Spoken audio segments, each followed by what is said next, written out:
Bonjour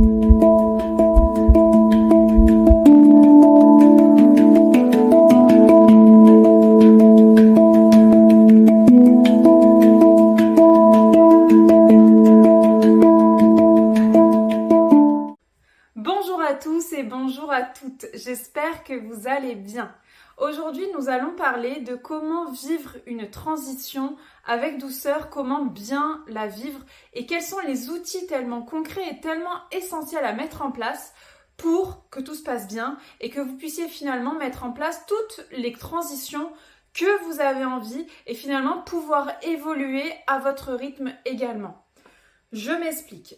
Pour partir d'un concept vraiment essentiel. Aujourd'hui, vous trouvez certainement dans votre zone de connu. Certains appelleront ça zone de confort. Je préfère la zone de connu. La zone de connu, c'est un espace que vous connaissez donc par nature.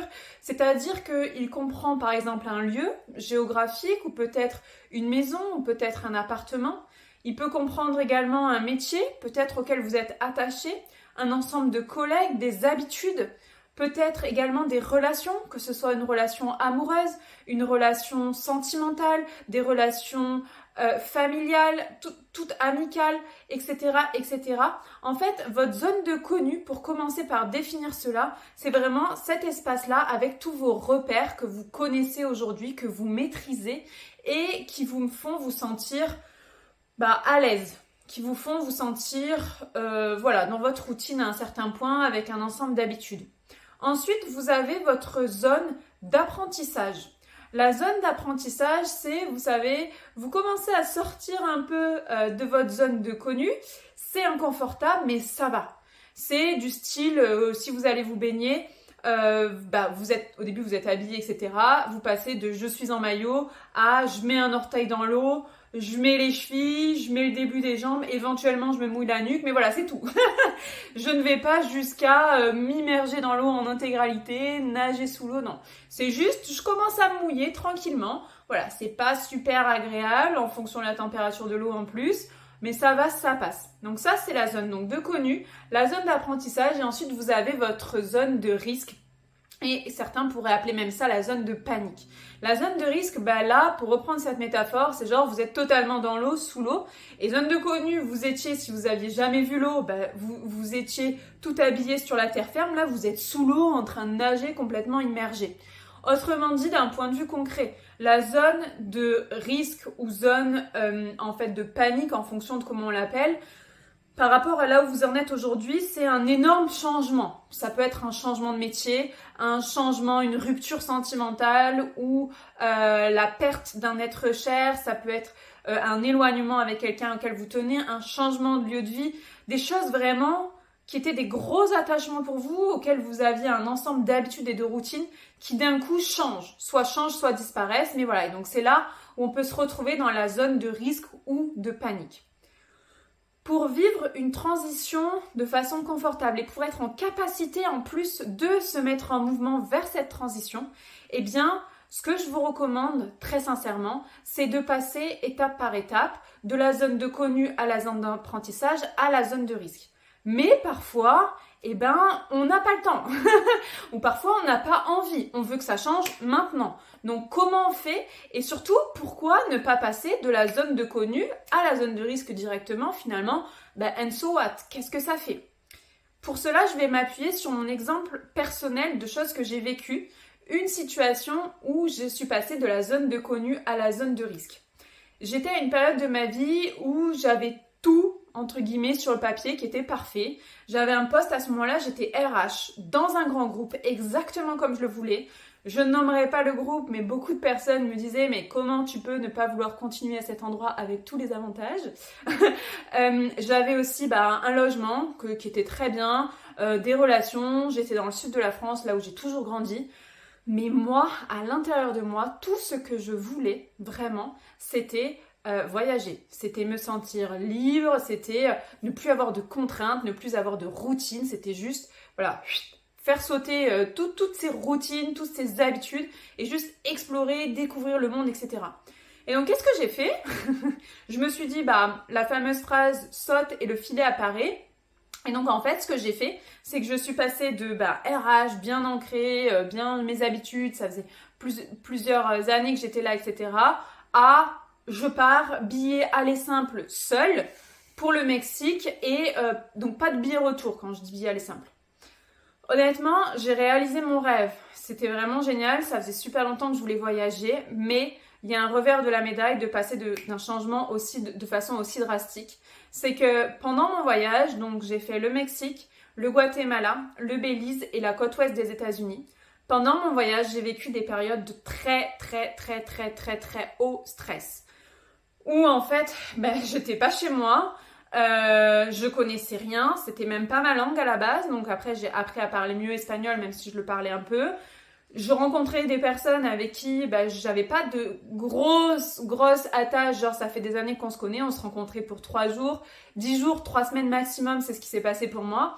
Et donc en fait c'était du changement continu versus la vie d'avant où j'étais toute tranquille dans ma petite routine, je connais tout le monde, voilà. Donc vraiment les conséquences de ça a été énormément d'inconfort. Ça a été vraiment des très hauts niveaux de stress, des moments où j'étais presque figée. Je me rappelle, j'étais dans ma chambre d'hôtel ou, enfin, peu importe ce qu'on pourrait appeler hôtel, en tout cas pour là-bas. Et j'étais juste, en fait, à des moments où j'étais juste en panique. J'avais juste envie de... je me disais, mais qu'est-ce que t'as fait?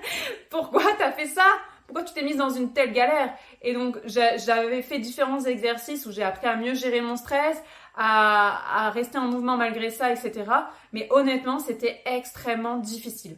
Donc, passer de la zone de connu à la zone de risque, en soi, c'est possible. Est-ce que c'est facile? Non. Les conséquences, c'est ça. C'est que vous allez avoir un très haut niveau de stress. Donc, ça peut s'apprendre à se gérer. Pour autant, ça va être très inconfortable et c'est important de le noter. Également, il y a beaucoup de personnes qui vont se trouver dans des situations, par exemple comme la mienne, qui vont me dire « moi, j'ai toujours rêvé de voyager et j'aurais adoré voyager. Mais j'ai trop peur, mais plein de choses, etc. » Parce qu'en fait, eux, ils perçoivent la situation dans laquelle ils sont aujourd'hui, qui est peut-être une situation où ils sont vraiment confortables, où ils ont leurs habitudes, où ils sont rodés, etc., à la situation de voyager qui a rien à voir et qui est en fait dans leur zone de risque, de panique. Et donc c'est normal qu'ils se sentent pas de faire ce pas-là vers là-bas qui est tellement éloigné de leur réalité aujourd'hui et ça les fige. Et du coup, ils n'arrivent pas à évoluer. Donc comment faire pour transformer la zone de risque en zone d'apprentissage pour que toutes les évolutions que vous souhaitez soient possibles, pour que toutes les transitions que vous souhaitez soient douces, confortable à un certain point, en tout cas pas insurmontable et en tout cas beaucoup plus confortable. Je vais vous donner un autre exemple. J'ai fait une autre situation donc de transition professionnelle pour le coup. Je suis passée de infirmière à RH. Donc infirmière à RH. Donc zone A, zone B. Pour beaucoup de personnes, quand je dis j'étais infirmière, je suis devenue RH, ils me disaient aujourd'hui je suis dans le coaching, l'accompagnement, mais à ce moment-là, il me disait waouh, t'as fait un 360, rien à voir. Et moi, au départ, quand je me disais mais tu veux être RH, ça a rien à voir avec ta réalité actuelle. Comment tu peux faire? Parce que là, t'es à 1000 années-lumière. Alors, j'ai adoré à ce moment-là une métaphore, c'est ma tante qui me l'a partagée, donc je vous la partage et je vais aussi vous expliquer comment le mettre en place.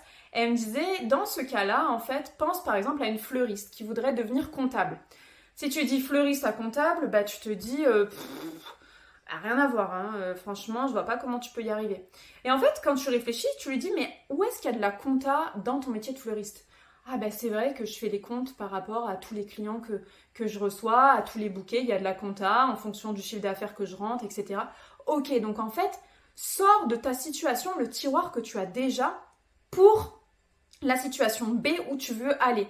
Donc par exemple, dans ma situation, c'est ce que j'ai fait et c'est ce qui est applicable. Là, je donne un exemple professionnel, mais c'est applicable à tout type de transition et je vais donner quelques autres exemples après pour vraiment vous aider à cheminer là-dedans.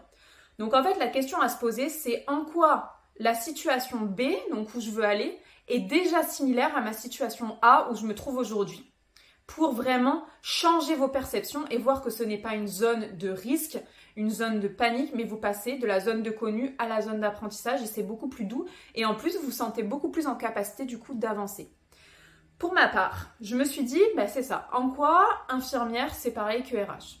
Infirmière, c'est une personne qui est soumise au secret médical. Tout ce que je sais, tout ce que je vois, je n'ai pas le droit d'en parler. RH, c'est pareil. On est soumis au secret professionnel. Je connais les salaires de tout le monde. Je connais plein de choses sur tout le monde. Je ne dis rien et rien ne sortira d'ici. Infirmière, c'est une personne qui peut travailler dans énormément de milieux différents. Hospitalier, à son compte, même dans le milieu hospitalier, il y a tellement de services différents. RH, c'est pareil. C'est une personne qui peut travailler dans tellement d'entreprises différentes, puisque dans toutes les entreprises, globalement, en fonction de la taille, il y a besoin d'une RH. Donc, globalement, c'est pareil. Infirmière, c'est une personne qui est en relation, comme je disais souvent, un carrefour, un rond-point, entre des tonnes d'interlocuteurs différents. Elle parle avec le médecin. Elle parle avec les familles, elle parle avec le patient, elle parle avec le kiné, elle parle avec la responsable de service, elle parle avec les ambulanciers, etc., etc. La RH, c'est pareil. La RH, elle parle avec les salariés, elle parle avec les managers, elle parle avec les nouveaux arrivants, elle parle avec les organismes de formation, elle parle avec les personnes qui vont s'occuper, si par exemple elle ne fait pas la paye, de la compta, etc., etc., etc. J'ai identifié tous ces points-là, en fait, qui sont en commun. Également, une infirmière, c'est une personne qui fait plein de tâches différentes. Elle va avoir des actes techniques, que ce soit par exemple des prises de sang, que ce soit également des pansements, etc., etc. Elle va avoir aussi à faire de la rédaction, à écrire tout ce qu'elle a fait. Elle va avoir aussi à avoir un ensemble de connaissances techniques sur la compréhension des maladies, des médicaments. Elle va avoir, enfin, etc. Elle est vraiment polyvalente et elle fait plein de choses. Une RH, c'est pareil. Elle s'occupe du recrutement, elle s'occupe de la formation, elle s'occupe de l'intégration, elle s'occupe de faire les contrats, elle s'occupe des visites médicales, etc., etc., etc. Je n'irai pas plus loin sur cet exemple, mais c'est juste pour vous dire, cette question est essentielle. En quoi la situation où je veux aller est similaire à la situation où je suis déjà? Et ça vous fait passer en termes de perception vraiment comme si vous passiez de quelque chose qui vous paraissait tellement loin à vous rendre compte que c'est pas si loin. Du coup, vous vous mettez en mouvement parce que c'est beaucoup plus facile. Du coup, c'est beaucoup plus confortable. Et c'est justement là où je veux en venir, c'est que quand je suis passée de infirmière à RH, pour moi, la transition a été douce. Pourtant, on pourrait penser que non, c'est quelque chose qui est à 360. Eh bien, pour moi, ça a été doux. Il y a même des personnes qui me disaient, mais maintenant que tu me l'expliques, infirmière, RH, enfin RH, on dirait que c'est l'évolution logique de infirmière. Je disais oui, tout à fait. Mais bon, il y a du travail derrière. Donc, ce que je vous invite à faire, c'est vraiment vous poser cette question-là qui est essentielle. C'est la même chose, par exemple, sur une situation, par exemple, une relation amoureuse. Si vous avez peur, par exemple, du célibat, ou vous êtes bloqué dans une situation, où vous ne savez pas comment sortir de cette situation, dans cette relation amoureuse, en quoi, dans mon couple actuel, je suis déjà célibataire? À quel moment je suis déjà seule? Qu'est-ce que je sais déjà faire seule? Et vraiment revenir à, mais finalement, ça va pas être si différent. Donc en fait, d'avoir cette image-là de je décale, je passe de ma zone de connu à ma zone d'apprentissage, mais c'est pas non plus un grand écart. Donc voilà, c'est vraiment l'enseignement que je voulais vous transmettre dans cette vidéo sur comment faire vos transitions en douceur, comment les rendre beaucoup plus confortables et comment en plus même les rendre possibles. Parce que si vous vous rendez compte à quel point elles ne sont pas si éloignées de votre réalité actuelle, eh bien vous allez être tellement plus capable d'évoluer comme vous le souhaitez, en vous accrochant non pas à la forme, mais en vous accrochant au fond. En quoi c'est similaire dans le fond? Voilà. J'espère que cette vidéo vous a plu. N'hésitez pas à vous abonner, à liker, à commenter, à me dire en quoi ça résonne pour vous, en quoi votre situation B est similaire à votre situation A actuelle. N'hésitez pas à me partager, toutes les interactions sont les bienvenues et au plaisir de vous revoir pour une prochaine vidéo.